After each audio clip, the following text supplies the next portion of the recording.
Have you ever seen a boy celebrate his birthday? In silence, all by himself. A quiet forest, a broken cake, a backpack full of bruised hope. Liam was just 10. But on that cold morning, it wasn't the cold that made him shiver.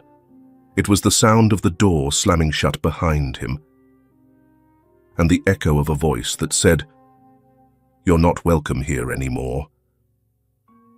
A chilly autumn breeze crept through the cracked window of 10-year-old Liam's tiny bedroom as he sat on the edge of his bed.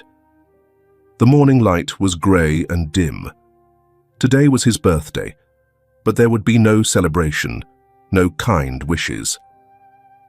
Liam glanced at the little bundle he had wrapped in old newspaper, a humble gift he prepared for himself in secret.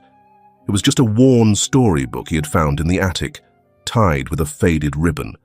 Still, to Liam, it was special, a tiny spark of joy he desperately needed on this lonely day. From downstairs, the sharp voice of his stepmother, Clarissa, rang out.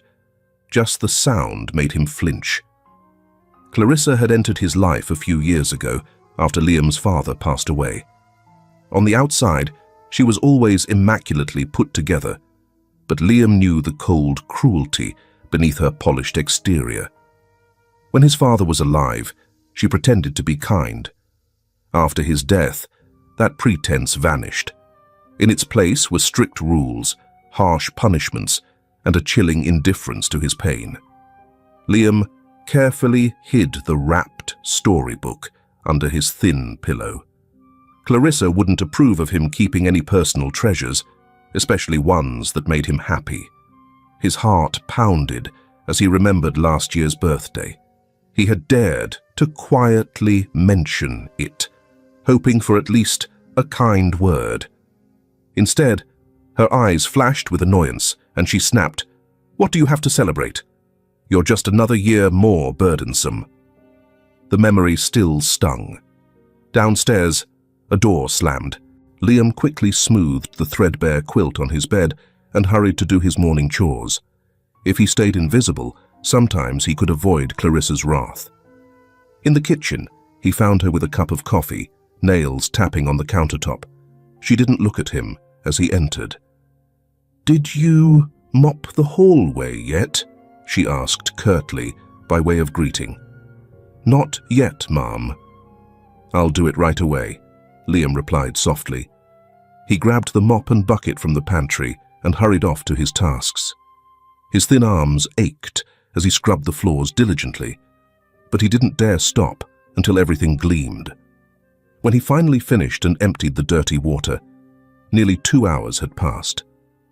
Liam hoped Clarissa might have left for her usual Saturday errands by now. But as he peered into the living room, he saw her rifling through a pile of mail. Summoning a bit of courage, he spoke up timidly. "Ma'am, may I step outside for a moment?" "I've finished the chores." Clarissa looked up, fixing him with a suspicious glare. "Why?" she asked in a tone that made his stomach knot. I wanted to check the mail," he lied. In truth, he needed to retrieve the small cupcake he'd hidden under a loose board on the porch. A secret treat he'd bought for himself with a few coins he'd managed to save. She narrowed her eyes, then, with an irritated flick of her hand, gestured toward the door. "Fine. Be quick." Liam nodded and slipped outside.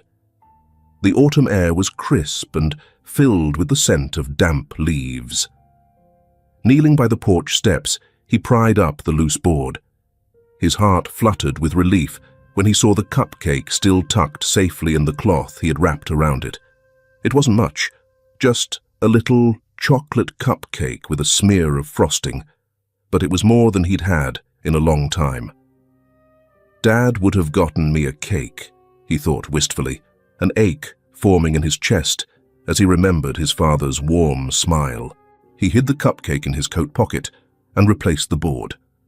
After quickly checking the empty mailbox to keep his story straight, Liam turned back to the house. He tried to be quiet as he re-entered, but Clarissa was waiting in the entryway, arms crossed. To his dismay, Clarissa was standing right there, eyes narrowed. Before he could utter a word, her hand darted forward and yanked open his coat. Liam gasped as Clarissa reached into his pocket and pulled out the cloth-wrapped cupcake. Time seemed to slow. The cloth fell away, revealing the small cupcake, now a little squished. Rainbows of sprinkle and chocolate frosting were visible on the crumpled treat. Clarissa's face twisted with outrage. "What is this?" she asked, in a low, dangerous voice. Liam's mouth went dry. "It's a cupcake," he whispered, "for my birthday." For a moment, there was silence. Then Clarissa's eyes flashed with a fury that made Liam shrink back. "Your birthday," she said scornfully. "After all I do to keep a roof over your head, you think you deserve a special treat. Did you steal money to buy this?" No, I saved a little from errands," Liam stammered. His heart pounded in his chest. "I just wanted—" Clarissa didn't let him finish. With a disgusted sneer, she slapped the cupcake out of his hand. It hit the floor with a soft splat, frosting smearing across the tile. Liam let out a small, involuntary cry as he watched his tiny celebration destroyed. "You ungrateful little rat!" Clarissa hissed, stepping toward him. Liam stumbled back against the wall, fear pulsing through him. "Hiding sweets like I don't feed you, lying to my face. You know how expensive it is to keep you clothed and fed? And here you are sneaking around as if I starve you." I'm sorry," Liam managed to choke out, tears blurring his vision. "I didn't mean any harm." "Sorry," she mocked, her voice rising.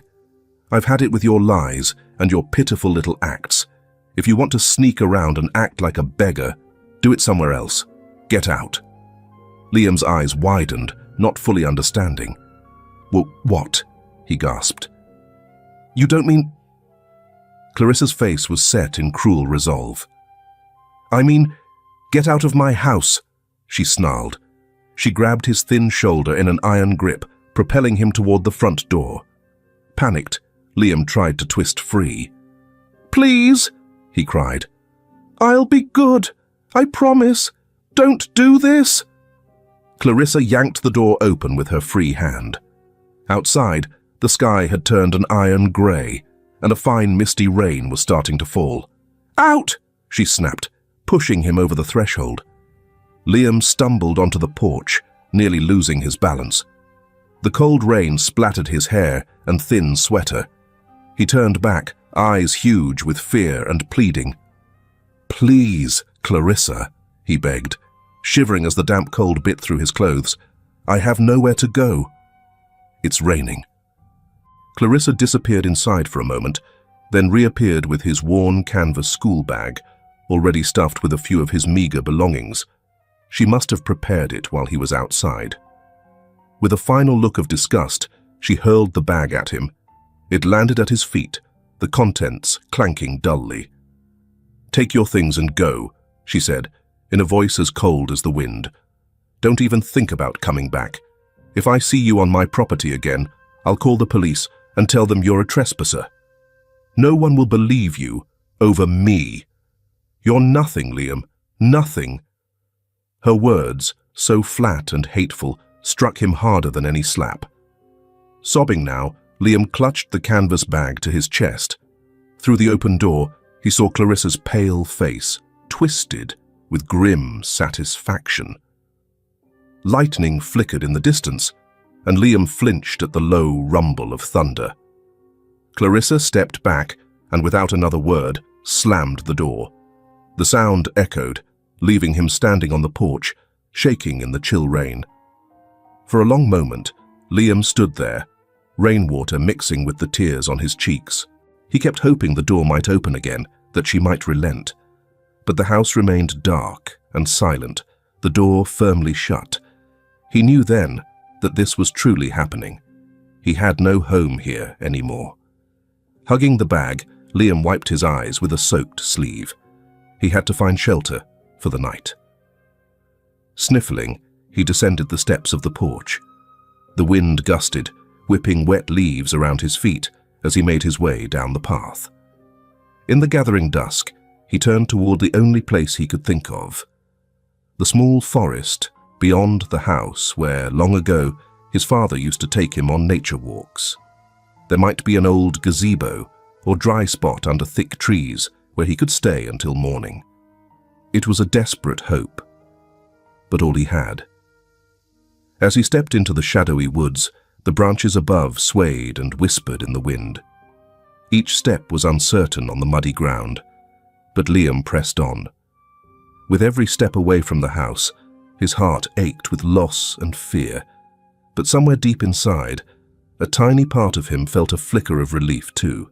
The nightmare with Clarissa was over, at least for now. Cold, frightened and alone, Liam disappeared into the trees, not knowing what fate awaited him on this dark, wet night. Night fell quickly under the dense canopy of the forest as Liam wandered deeper into the woods, cold and soaked to the bone. Each rustling leaf or snapping twig made his heart leap in fear. It felt like he'd been stumbling through the darkness for hours, though it was barely 1 hour since he fled the house. Disoriented and desperate, he tried to follow any semblance of a path, hoping to find some dry spot or shelter where he could wait out the night. Rainwater ran down Liam's face, mixing with the tears he couldn't hold back. At least at home, he'd had a roof over his head. Now he had nothing. A gust of wind howled through the trees, and Liam tripped over a twisted root in the darkness. He fell hard, scraping his knee on a rock and twisting his ankle. Pain shot up his leg, and he cried out softly before clamping a hand over his mouth. He forced himself to his feet and limped onward, biting his lip to stifle sobs. After a few more stumbling steps, his injured ankle finally gave out. Liam collapsed at the base of a towering oak tree, panting from pain and exhaustion. Trembling, he dragged himself under the oak's broad branches, which offered a little shelter from the drizzle. Curled up against the trunk and clutching his bag to his chest, he tried to make himself small. His whole body was shaking and achingly cold. In the darkness, Liam allowed himself to whisper a plea, voice quavering. "Dad, please help me. I need you." He wasn't sure who else to ask. The night answered only with a drip of rainwater off leaves. Liam pressed his face against his knees, feeling utterly alone. A short while later, over the sound of the rain, Liam heard something new. A man's voice calling out, distant but growing nearer. His heart lurched. It could be a rescuer or someone dangerous. He held his breath, torn between hope and fear. The voice came again, and this time a beam of light pierced through the dark trees. A flashlight's glow danced through the thickets and then landed on Liam's huddled form. He squinted and raised a hand to shield his eyes, startled by the sudden brightness. "Hello?" came a deep voice, cautious but concerned. The light dipped lower, and a figure emerged from the shadows, stepping carefully over the tangled roots. "My goodness. Are you all right, son?" Liam blinked, trying to focus. The man before him was tall and solidly built, with broad shoulders draped in a long coat. He held the flashlight in one hand. In its glow, Liam caught a glimpse of a face that looked kind, etched with worry. The stranger appeared to be in his 50s, grey flecks in his dark hair and rain dripping from his coat. "What are you doing out here all alone?" the man murmured, mostly to himself as he knelt down slowly. "Hey there, it's okay. I won't hurt you." His voice was gentle, soothing in a way Liam hadn't heard in a very long time. Liam opened his mouth to respond, but only a shaky breath came out. Up close, the man's eyes were soft with concern, and Liam felt a lump in his throat. He wasn't used to anyone caring how he felt. The stranger set his flashlight on the ground so it shone upward, then swiftly shrugged off his heavy wool coat. He draped it around Liam's thin, soaked shoulders. The coat was blessedly warm, carrying the man's body heat and a faint scent of soap and cologne. Liam instinctively pulled it tighter around himself, a shuddering sigh of relief escaping him. "You're hurt," the man observed gently, noticing how Liam winced when he shifted. He looked down at Liam's leg. "Your ankle. May I check it?" Liam hesitated, then gave a tiny nod. He didn't have the strength or will to protest. The man's hands were strong but careful as he felt around the swollen ankle. "It's pretty tender, huh?" he said sympathetically as Liam sucked in a breath of pain. "All right, we won't try to walk on that." The man paused, meeting Liam's eyes. "My name is Everett Grayson. I live not far from here, just beyond these woods. Let's get you somewhere warm and dry, all right?" Everett Grayson. Liam had heard that name before, maybe from townspeople or at the market. Mr. Grayson was a wealthy man who lived on the big estate nearby, a man who mostly kept to himself. Liam never imagined meeting him, let alone here in the dark forest. Liam managed a small nod. His teeth were chattering too hard to speak. Relief and disbelief mingled in his chest. Someone had found him. He wasn't alone anymore. Everett gave him an encouraging smile. Without further hesitation, the man carefully slipped one arm behind Liam's back and the other under his knees. In one smooth motion, he lifted Liam up, as though he weighed nothing. Liam gasped softly, instinctively wrapping his arms around Everett's neck to hang on.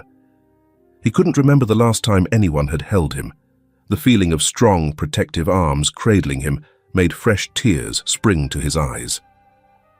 "I've got you," Everett murmured. He picked up the flashlight, awkwardly juggling it until he managed to hook it into his belt, illuminating their path.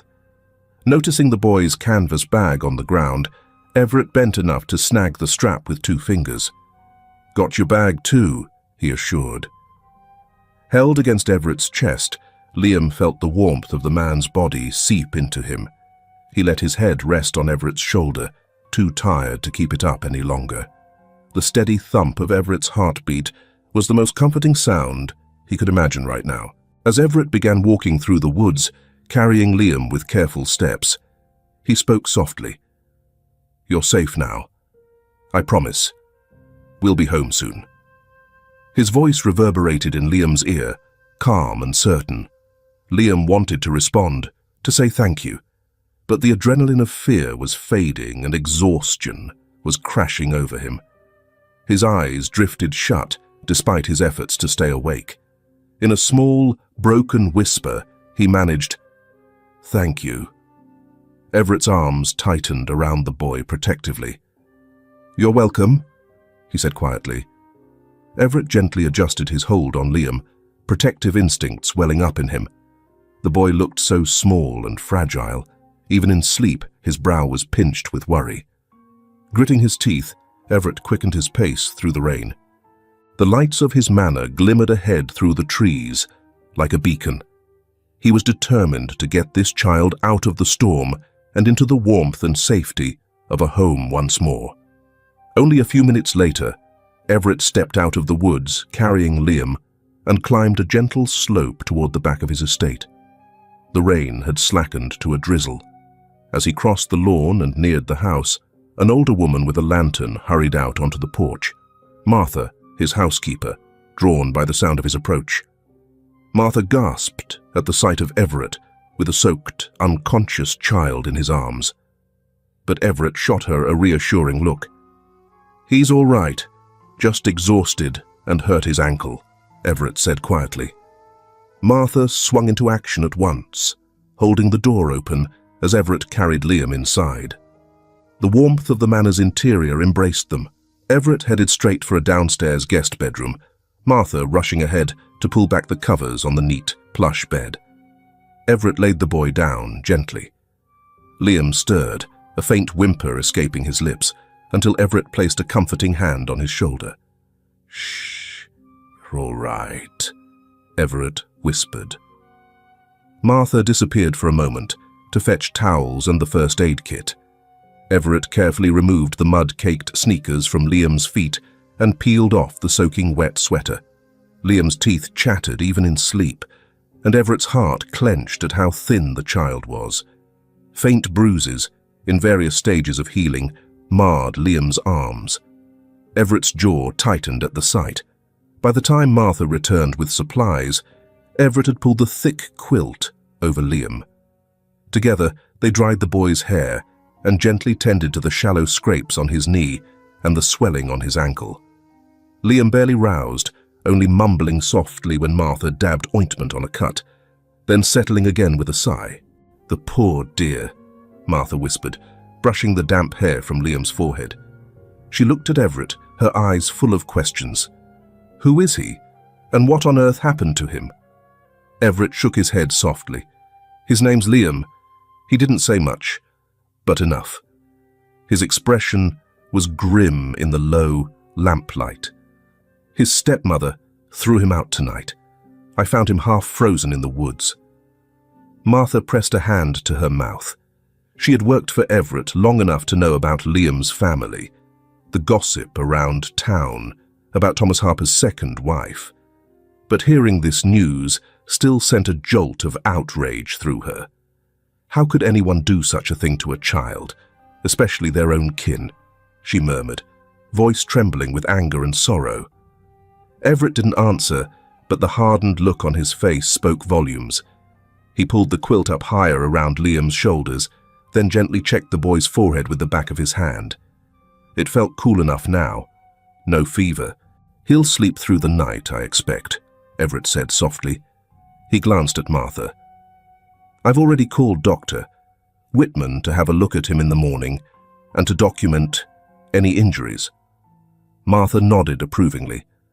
They both knew documentation might be needed if authorities became involved. "We should let him rest then," she said, turning down the lamp. Everett lingered a moment, looking at Liam's peaceful face against the pillow. In sleep, the boy looked even younger than his 10 years, and heartbreakingly vulnerable. Everett felt a swell of protectiveness, unlike any he'd known since his own son. He swallowed, pushing that thought gently aside. "Good night, Liam," he whispered, almost unconsciously, before following Martha out and closing the door to let the child sleep in warmth and safety. Liam awoke on a soft mattress, with a warm quilt tucked around him, and the gentle crackling of a fireplace nearby. For a moment, he wondered if he was still dreaming. Blinking in the golden morning light that filtered through drawn curtains, he took in the unfamiliar, cozy bedroom, the high ceiling, the shelves of books, the scent of soap and wood smoke. He realized he was dressed in clean flannel pajamas and that his sprained ankle was wrapped in a snug bandage and propped on a pillow. Memories of the night before rushed back. Clarissa's fury, the cold rain, and then Mr. Everett Grayson carrying him through the darkness. A soft knock at the door made Liam jump slightly. An older woman with kind eyes peeked in, a tray in her hands. "Oh, good. You're awake, dear," she said warmly as she entered. "Good morning. How are you feeling?" "Good morning," Liam replied in a small voice. I'm all right, ma'am." She gave a reassuring smile. "I'm Martha, Mr. Grayson's housekeeper. And you are safe here." Martha set the tray on the bedside table and adjusted the pillows behind Liam to help him sit up. On the tray was a steaming bowl of oatmeal, toast with butter, and orange juice. The delicious smell made Liam's stomach rumble. "I brought you some breakfast," Martha said gently. "You must be hungry. Go on and eat up." Liam hesitated out of habit, unsure if he was truly allowed. But Martha's encouraging nod gave him confidence. He picked up the spoon and tasted the oatmeal. It was warm, sweet, and comforting. Before he knew it, he had eaten half the bowl. Martha watched him with a sad, affectionate look, as if imagining what he'd been through. While he ate, Martha chatted softly. She explained that Mr. Grayson had found him in the woods and brought him home. He had even called the doctor to make sure Liam was all right. "You gave us a bit of a scare," she said, pouring him a cup of water. "But the doctor said you just needed rest and warmth. Mr. Grayson sat with you for hours to be sure you were sleeping comfortably. He only went to lie down a little before dawn himself." Liam listened in wonder. He could hardly believe a stranger would care so much. I don't know how to thank him." "Or you," he murmured. "No thanks needed, dear." Martha patted his hand. "We're just glad you're okay." She took the tray once Liam had eaten his fill, which turned out to be nearly every bite. "There now. Feel a bit better?" "Yes, Mum." "Thank you," Liam said shyly. Just then, a gentle voice came from the doorway. "Good morning." It was Everett Grayson. He stepped into the room, looking relieved to see Liam sitting up. He wore a neat brown sweater and slacks, and in the daylight, his face was kind, with a touch of concern around his eyes. "How's our patient?" he asked, directing the question to both Liam and Martha.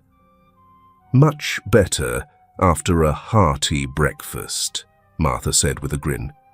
She picked up the tray. "I'll give you two some time to talk. Just ring if you need anything." With that, she slipped out, quietly closing the door and leaving Liam alone with Everett. Everett took a seat in the chair beside the bed. "I'm glad to see you awake, Liam," he said gently. "You had me worried last night." Liam's cheeks flushed. "I'm sorry, sir," he said quickly. "I didn't mean to be any trouble." Everett shook his head. "You're not in trouble. I'm only glad I found you when I did." He leaned forward slightly, resting his forearms on his knees in a relaxed posture. "How's the ankle feeling today?" "It hurts a little, but it's okay," Liam replied. In truth, it ached, but compared to what he'd been through, it seemed a small thing. Everett looked relieved. He hesitated, then said gently, "Is there anyone I should call to let them know you're safe?" "Any family at all?" At the mention of his stepmother, Liam's expression crumpled. He lowered his gaze to the quilt, fingers twisting the edge of it. "My mother died when I was little," he said softly. "My dad, he died 2 years ago. Since then, I lived with my stepmother, Clarissa. She's the one who threw me out." Everett's jaw tensed, but his voice stayed gentle. "Did she hurt you, Liam?" Liam hesitated, shame and fear battling inside him. But something in Everett's steady, compassionate gaze made him feel safe to speak. His eyes filled with tears that he tried to blink away. Yes, she hurt me," he whispered. "She would lock me in the closet or the attic for hours when I made her angry.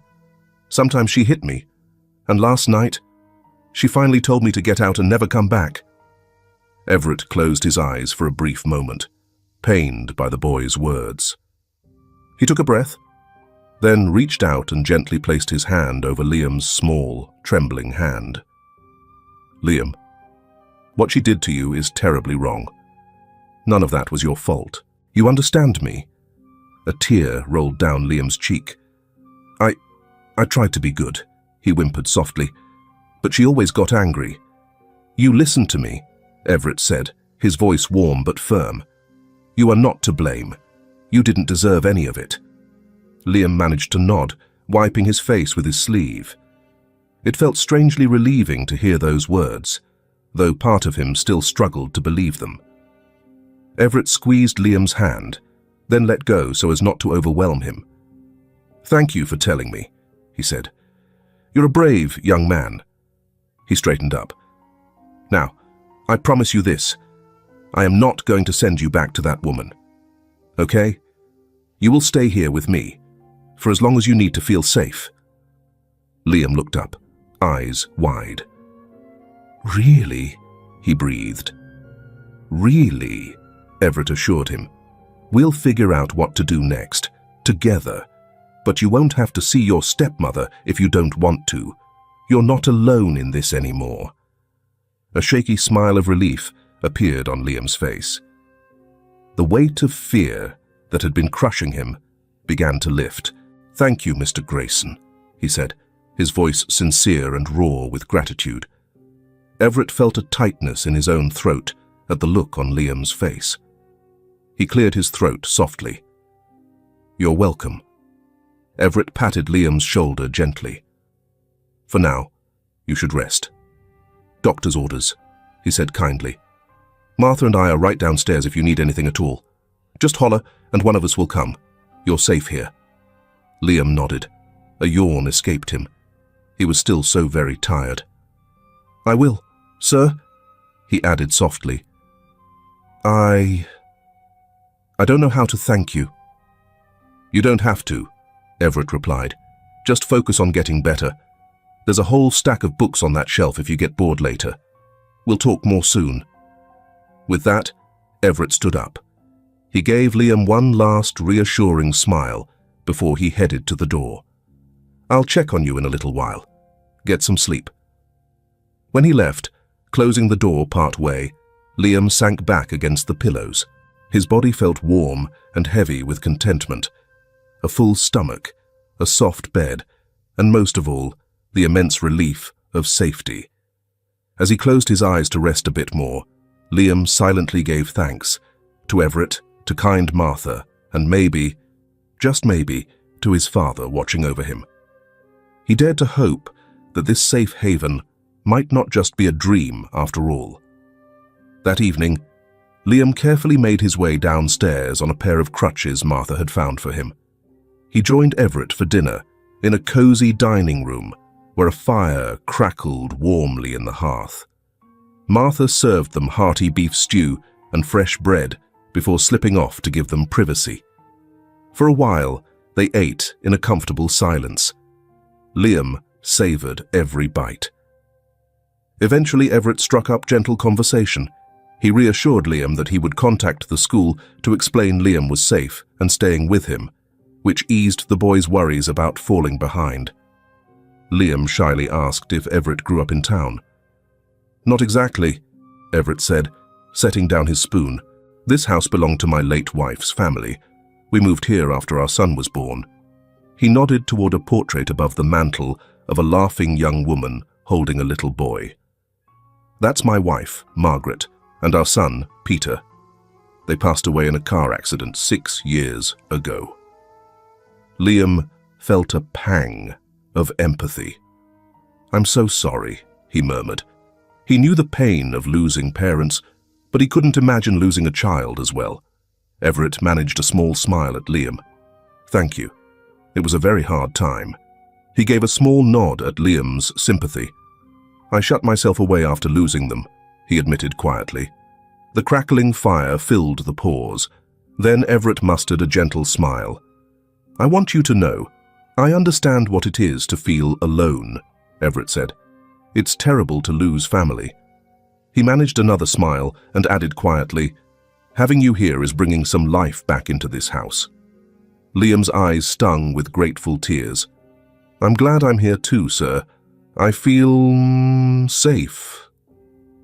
"You are safe," Everett replied.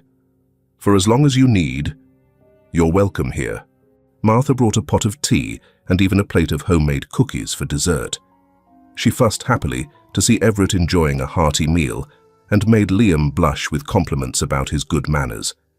Liam giggled at the gentle teasing and happily devoured a warm oatmeal raisin cookie. They lingered at the table, sipping tea. Liam shyly told Everett about some of his favorite adventure books from school, and Everett, smiling, promised to show him the Manor's grand library soon. They even shared a few light laughs, a sound that hadn't been heard in this house for a long time. By the time Martha returned to clear the dishes, the sorrow that had hung over the mansion had lifted a little. That night, when Liam climbed into bed, he felt no fear. There was a full stomach, a warm blanket, and a sense of peace he had never known at home. He whispered a quiet thank you into the darkness, grateful to be safe and cared for. Down the hall, Everett stood by his bedroom window, looking out at the moonlit grounds. He held a small photo of Margaret and Peter in his hand and felt a gentle calm wash over him. For the first time in many years, the house was filled with warmth and hope. Everett went to sleep that night, feeling that perhaps, at last, he was not so alone. Both man and boy slept soundly, each finding comfort in the new bond they had formed. Later that morning in Everett's study, Detective Alan Morris, a stout, shrewd-eyed man in his 50s and an old friend of Everett's, sat across from Liam. Everett took a seat beside the boy for support. Detective Morris cleared his throat. "Liam, I'm very glad you're safe," he began gently. "I know it might be hard to talk about, but I need to ask you a few things about what happened with your stepmother. Is that all right?" Liam glanced up at Everett, who gave him an encouraging nod. "It's okay, son. Just tell the truth." "You have nothing to fear," Everett said softly. Liam mustered a small, brave smile and looked back at the detective. "Yes, sir.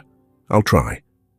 Over the next 20 minutes, Liam haltingly recounted years of mistreatment, how Clarissa became cruel after his father died, how she often locked him in closets or struck him, and how on his birthday she grew enraged over a small cupcake and threw him out of the house into the storm. Detective Morris took careful notes, his expression grave. When Liam finished, the detective said softly, "I'm so sorry you went through that, son. You're very brave for telling me." He leaned forward, empathy and steely resolve mingling in his eyes. "You did the right thing seeking help." Liam let out a breath he hadn't realized he was holding. It felt strange and liberating to have his story heard and believed by an authority figure. "From what you've told me, and from the doctor's report of your injuries, we have enough evidence to press charges against Clarissa," Detective Morris assured. Liam felt a mixture of relief and anxiety at those words. Will I have to see her?" he asked in a small voice. "Not if we can help it," Detective Morris assured him. "We'll likely need you to talk to a child services officer, or maybe a judge eventually. But we can do our best to make sure you're not put directly in front of her, unless absolutely necessary. And certainly you won't be going back to live with her." Everett placed a comforting hand on Liam's shoulder. "I've made arrangements with a lawyer I know to help with your custody situation. The authorities have granted a temporary protective order, meaning Clarissa is not allowed near you for now, and you can remain with me while the investigation proceeds." Liam closed his eyes, a wave of relief washing over him. Every new assurance that he wouldn't have to return to Clarissa was like a weight lifting off his chest. "Thank you," he whispered. Detective Morris offered a reassuring smile. "You're safe now. That's what counts. But we also want to make sure Mrs. Harper, Clarissa, faces consequences for what she's done." Everett's jaw tightened. "She'll likely lie or deny it all," he muttered. Detective Morris nodded. "We've dealt with folks like her. With Liam's testimony and the medical evidence, she won't easily wriggle free." The detective flipped to a new page in his notebook. "Liam, I need to ask about your father's death 2 years ago. Was it sudden?" Liam nodded, anxiety flitting across his face. "It was night. Dad collapsed. I wanted to call 911, but Clarissa told me she'd handle it and sent me to my room. By the time the ambulance came, he was gone." Everett clenched his jaw. The detective sighed. "I found that his death was ruled a heart attack, and Clarissa had him cremated quickly, with no autopsy. Did your father have a will?" "I don't know," Liam said, frowning. "I never saw one. Clarissa took care of everything after, and she got rid of most of Dad's things." Everett exchanged a look with the detective. "Thomas was healthy. His sudden death and her actions afterward are highly suspicious. I wouldn't be surprised if he had a will that disappeared." Detective Morris nodded. "I'll check court records and talk to the lawyer who might have handled your father's affairs. If a will was hidden or anything was amiss with his estate, that could be very telling." Liam suddenly remembered something. Once I saw a letter Dad wrote to a lawyer named Feldman. Clarissa snatched it from me, and I never saw it again. Richard Feldman, Everett said, recognition in his voice. He's a local estate attorney. That could be a break, Detective Morris replied, snapping his notebook shut. I'll pay Feldman a visit and see what he knows. I'll also dig into Clarissa's background, see if she's done anything like this before. When the detective finally left, Liam felt exhausted, but hopeful. Everett knelt beside him and looked him in the eyes. Alan will find the truth, he promised. Clarissa won't get away with what she's done to you or your father. I'll make sure of it. Hearing Everett's firm vow, Liam believed him. For the first time, he felt justice might truly be within reach. 2 days later, late in the afternoon, the peaceful calm of Grayson Manor was shattered by the sound of angry pounding at the front door. Martha hurried to open it, only to stumble back as Clarissa Harper pushed her way inside. Clarissa's face was contorted with rage. Everett appeared at once, positioning himself between Clarissa and the interior of the house. "Mrs. Harper," he said coolly, though his heart hammered with protective instinct, "I suggest you leave. You're not welcome here." Clarissa sneered. "Where is Liam?" she spat, attempting to shove past Everett. He blocked her path. "He's safe, and you are not allowed here, Clarissa. The court order." "Damn your court order," she snarled. "He's my stepson, not yours. You have no right to keep him. What are you doing? Trying to play hero? Trying to replace your dead son with my boy? You're pathetic, Everett." Everett's temper slipped. Better a pathetic old man, caring for him, than leaving him with a heartless woman who locked him in closets, he shot back. "Leave now, or I'll call the police." Clarissa's eyes blazed. "You think you've won. You'll regret this. And you—" Her eyes flicked up to the stairs, where Liam hovered partway down, drawn by the commotion. "Don't get too comfortable, boy. You think you've won? No one will ever really want you. Not even him." She jerked her chin toward Everett. "That's enough. Leave." "Now," Everett said, voice like steel. Clarissa looked at him, breathing hard. For a moment, she seemed to waver. Then she drew herself up, eyes cold. "This isn't over," she snarled at Everett. She spun on her heel and marched out the open door, slamming it behind her. Everett waited by the window until he saw Clarissa's car tearing back down the drive. Only then did he look up toward the stairs. "Liam, it's all right. She's gone." Liam descended the steps shakily. Everett met him halfway and without hesitation pulled the boy into a comforting embrace. Liam held on tight, trembling. "I was so scared," he whispered. "It's okay now," Everett murmured, rubbing Liam's back. "She can't hurt you. Not here. Not ever again if I have a say." Martha put a gentle hand on Liam's shoulder. "She's gone, dear," she said softly. Only when Clarissa's car disappeared did Liam finally relax his grip on Everett. The ordeal left him pale and shaken. Everett and Martha led him to the kitchen for a glass of warm milk and tried to make him laugh with a few kind jokes. In time, Liam managed a small smile, though he clung close to Everett for the rest of the evening. That night, after Liam finally fell asleep, Everett sat in the dimly lit sitting room, staring into the dying fireplace embers. Martha found him there, his expression troubled. Martha sat across from him. Everett's face was drawn with worry. "She knew just where to strike," he said quietly. "Her words. What if there's truth in them? What if I'm not what Liam truly needs? I'm an old man, Martha. Maybe I'm being selfish, thinking I can raise a child again." "Nonsense," Martha said, shaking her head. "Anyone can see how happy that boy is here. You're exactly what he needs, and he's what you need too. You give each other something to live for." Everett rubbed a hand over his eyes. "I can't lose him," he whispered. "The thought of him being taken away—" A small voice came from the doorway. "You're wrong, you know." They turned to see Liam standing there in his pajamas, eyes puffy but determined. "You're not too old or selfish. You saved me. I want to stay here, with you." Everett opened his arms and Liam rushed into them. Everett's throat tightened with emotion as he held the boy close. "And I want you here, son," he whispered, "for as long as you'll have me." Liam looked up and managed a watery smile. "Good night, Dad." The word hung in the air, soft and certain. Everett closed his eyes, a tear slipping down his cheek as he kissed Liam's brow.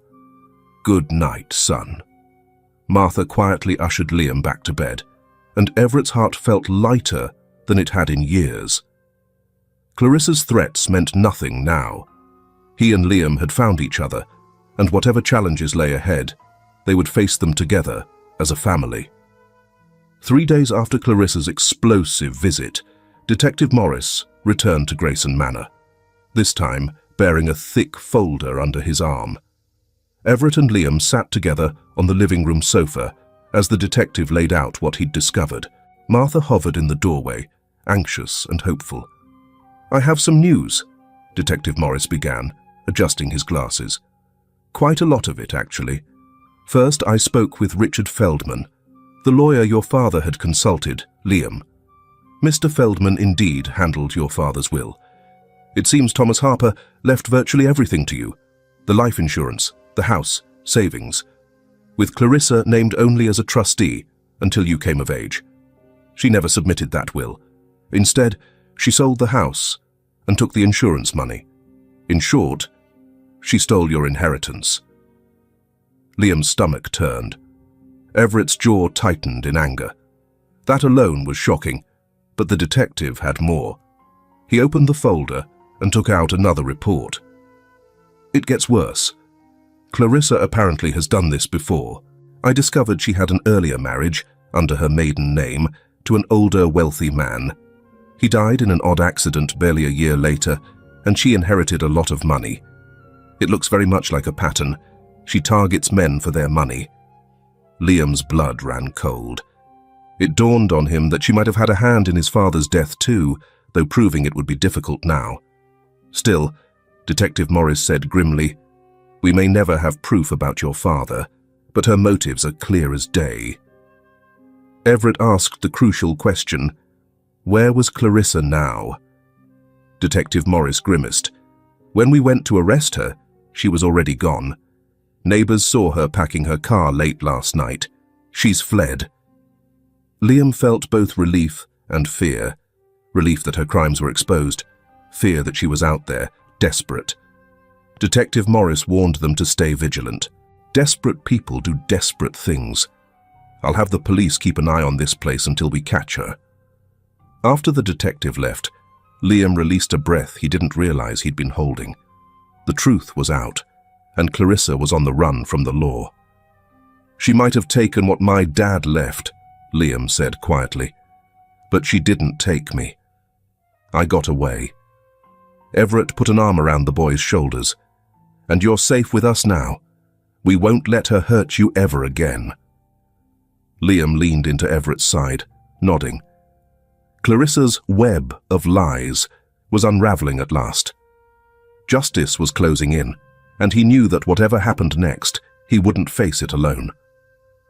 Only a few nights later, Liam jolted awake, eyes flying wide in terror as a hand clamped hard over his mouth.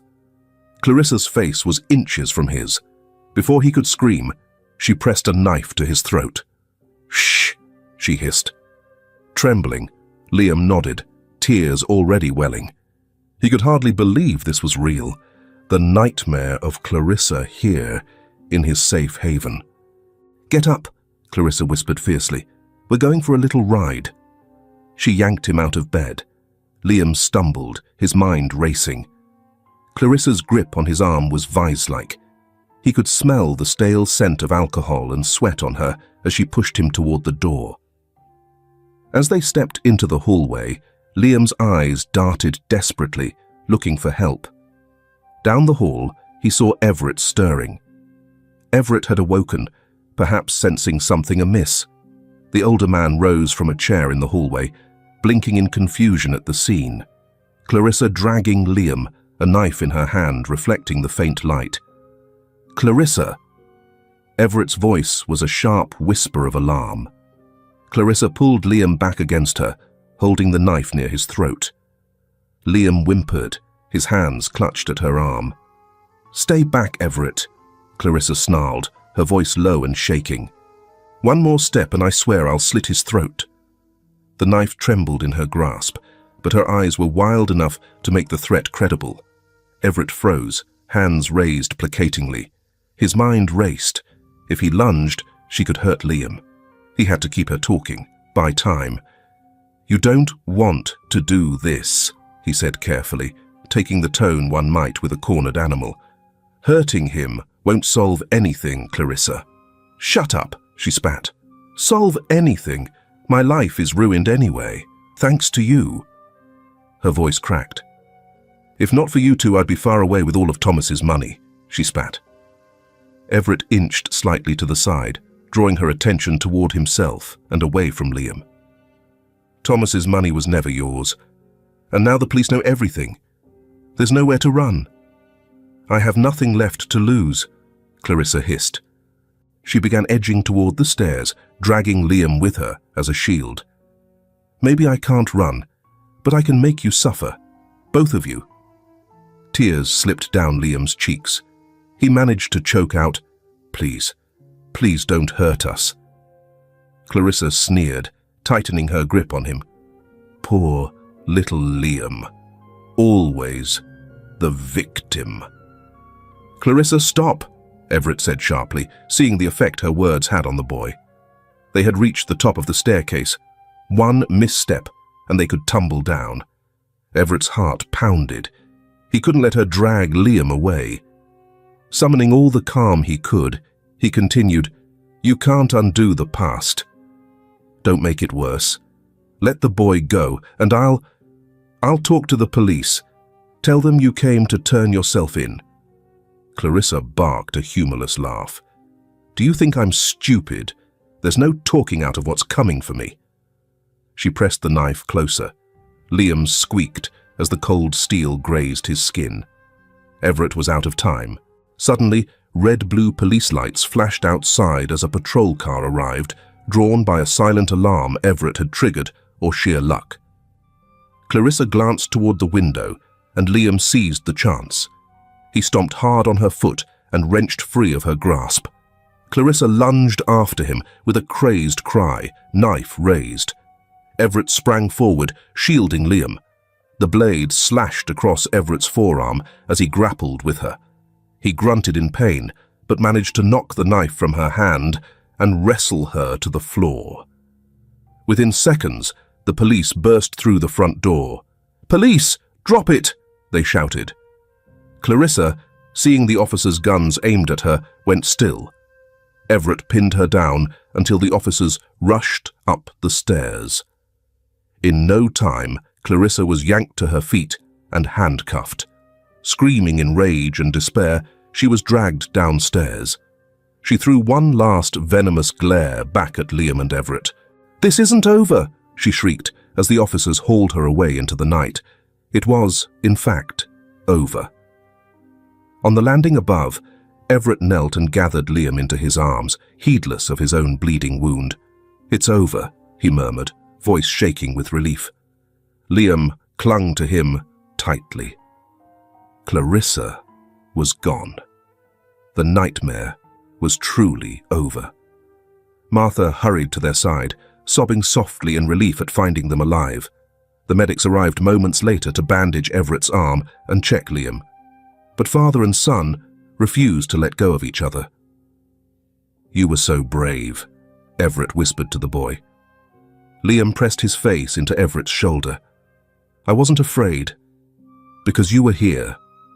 Under the swirl of red and blue lights, amidst the flurry of police and medics, Everett and Liam held fast to the one thing that mattered most: each other.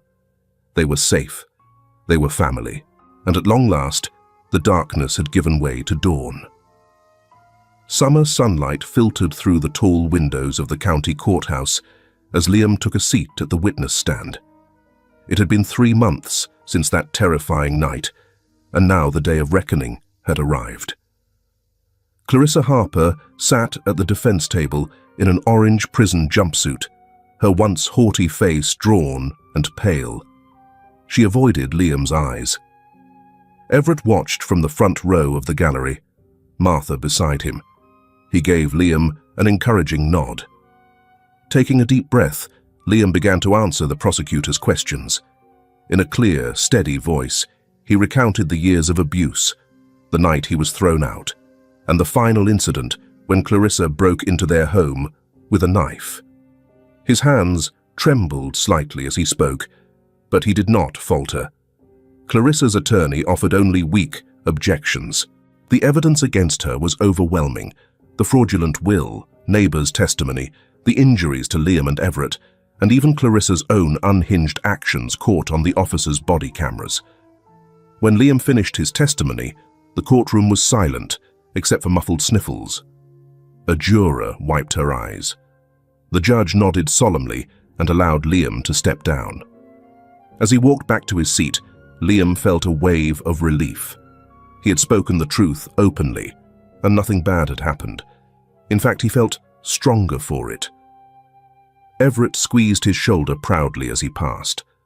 The trial was swift. Clarissa, realizing the hopelessness of her situation, eventually pleaded guilty to multiple charges: child abuse, assault with a deadly weapon, fraud, and others. In exchange, the prosecutors dropped any pending investigation into Thomas's death, which would have been hard to prove. But it hardly mattered now. Clarissa faced a lengthy prison term all the same. At the sentencing, Clarissa finally spoke. In a quavering voice, she attempted an apology. I'm sorry for what happened, she said, though her words rang hollow. Her gaze flickered toward Liam and Everett, only briefly. There was no warmth there, only a hollow defeat. Liam simply looked down, not wanting to meet her eyes. He didn't feel hate, only a deep sadness for what could have been, and relief that she would never hurt anyone again. The judge's voice was firm and clear as he delivered the sentence. Clarissa Harper was to serve 30 years in state prison, with no possibility of parole for at least 20. At those words, Clarissa closed her eyes and bowed her head, shoulders shaking once, as if in mute acceptance. When it was over, the judge addressed Liam directly, his tone gentle. "Young man," he said, "you've shown great courage. I know this has been very hard, but your bravery ensured that justice was done today." Liam managed a grateful nod. He felt Everett's arm around him, steady and supportive. As the bailiff led Clarissa away in handcuffs, she paused and glanced back for just a second. Her eyes met Liam's. In them, Liam thought he saw not fury or menace this time, but something like regret. And then she was gone, escorted through the door to pay the price for her deeds. A soft sigh of closure escaped Liam's chest. Everett knelt beside him, at eye level. "It's over now, truly over," Everett whispered. Liam nodded and leaned into the embrace that enveloped him. "Thank you, Dad," he whispered. The word still felt new and wonderful on his tongue. Everett hugged him close. "Let's go home, son." With arms around each other, they walked out of the courtroom into the bright afternoon sunshine. Justice had been served. Clarissa was the past, and ahead of them, a new future, together, was just beginning. A year later, on a clear spring morning, Everett Grayson and Liam Harper stood side by side in a small family courtroom. Both wore suits. Liam tugged at his collar, nervous but beaming. Today was the day the adoption would be finalized. After months of home visits, paperwork and waiting, it had all led to this moment. Martha sat in the first row, dabbing her eyes with a handkerchief and smiling proudly. Detective Morris had even stopped by, leaning against the back wall, arms folded with a satisfied grin. The judge, the very same who had presided over Clarissa's case, peered down at Liam kindly. "Young man, I have a few questions for you," he said warmly. "Do you understand what adoption means?" Liam nodded. "Yes, sir. It means Everett will be my father. My real father, in the eyes of the law. We'll be a family." "And is that what you want?" The judge's voice carried a smile. Liam glanced up at Everett, then back at the judge. "More than anything," he said, voice clear and sure. Everett reached over and gently squeezed Liam's hand. The judge turned to Everett. "And Mr. Grayson, you understand the responsibilities you're undertaking. You'll be this boy's legal father, as if he were your biological son. I trust from everything I've seen that you're ready for that." Everett's voice was a little choked with emotion. "I am, Your Honor. Liam has been a son to me from the moment he came into my life. I couldn't be prouder to make it official." "Very well," the judge said, signing the final line on a stack of documents with a flourish. "It is my honor to declare this adoption finalized. Liam, from this day forward, you shall be known legally as Liam Grayson." A cheer broke out in the courtroom. Martha actually let out a little whoop before covering her mouth, embarrassed as everyone chuckled. Detective Morris gave a thumbs up from the back. Liam threw his arms around Everett. "Dad," he exclaimed, savoring the word that no longer felt strange at all. Everett lifted the boy in a joyful hug, his eyes glistening. "It's official, son," he whispered. "You're stuck with me." Liam laughed through happy tears. "Best decision ever," he murmured. After a round of congratulations and many hugs, and a homemade cake Martha insisted everyone taste back at the manor, Everett had one more stop planned for the day. He and Liam drove out to Greenvale Cemetery, where Thomas Harper, Liam's father, was buried beneath an old oak tree. Father and son, for that's truly what they were now, approached the well-tended grave. Liam had brought a small bouquet of white daisies, which he carefully laid against the headstone that read, "Thomas Harper, beloved father." "Hi, Dad," Liam said softly, kneeling before the grave. "I wanted to visit and tell you, I'm okay. I miss you every day, but I'm okay now." He took a deep breath as Everett rested a supportive hand on his shoulder. "I have a family. Dad, is taking good care of me. I'm safe and I'm happy. I hope you're at peace, knowing I'm loved." Everett felt tears slip down his cheeks, but they were gentle tears of closure and joy. "I'll protect him, Thomas," Everett whispered toward the stone, voice trembling slightly. "I promise." For a moment, a breeze rustled the oak's leaves, and Liam liked to imagine it was his father's way of showing approval, a soft whisper from above. Liam stood and pressed his hand to the cool headstone, silently saying goodbye. Not forever, but goodbye to the pain and loneliness of the past. Everett wrapped an arm around his son, and together they turned and walked back to the car under the bright midday sun. As they reached the car, Liam looked up at Everett. "Can we visit Peter's grave next time?" he asked quietly, referring to Everett's late son, whose resting place they had visited once before. I want to bring him some daisies too, to tell him he doesn't have to worry about you anymore." Everett's breath caught. He blinked away a sudden blur of tears and hugged Liam to his side. "I think that's a wonderful idea," he managed to reply softly. They climbed into the car and headed home, the road stretching out before them, green and golden with spring's promise. Liam rolled down his window, letting the fresh wind wash over his face. On the drive back, they talked about everything and nothing, about what Liam wanted to do over summer vacation, and about a puppy Martha thought they should adopt next, which made Liam's eyes light up. Laughter punctuated their conversation, easy and light. For Liam, every mile away from the cemetery felt like a step toward a bright new future. He had a home. He had a father and a family who loved him. He was no longer lost or unwanted. Everett glanced at Liam, seeing the boy's hair tousled by the wind and the carefree grin on his face. It filled Everett's heart with a profound sense of fulfillment. In saving Liam, he realized, he had also saved himself. Father and son arrived back at Grayson Manor in the late afternoon. Home. As they walked up the path, Liam took Everett's hand in his. "I love you, Dad," he said, voice earnest and a little shy. Everett knelt to meet Liam's eyes, squeezing the small hand in his. "I love you too, Liam. Welcome home, son." They entered the house together, the door closing gently behind them on the echoes of a painful past. Ahead of them, the halls were filled with light, and if any two people in the world knew that good things can come after even the darkest of times, it was Everett and Liam. A family, at last, home where they belonged. In the end, Liam's story reminds us of something quietly powerful. That even the smallest act of noticing can save a life.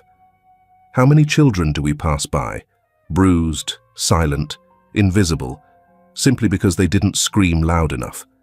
And how many of us carry wounds from long ago, wishing just once someone had said, "You matter. You are not alone." If you're listening to this, and it stirred something in your heart, may I ask gently, what brings you comfort as you listen tonight? A warm blanket? A cup of tea?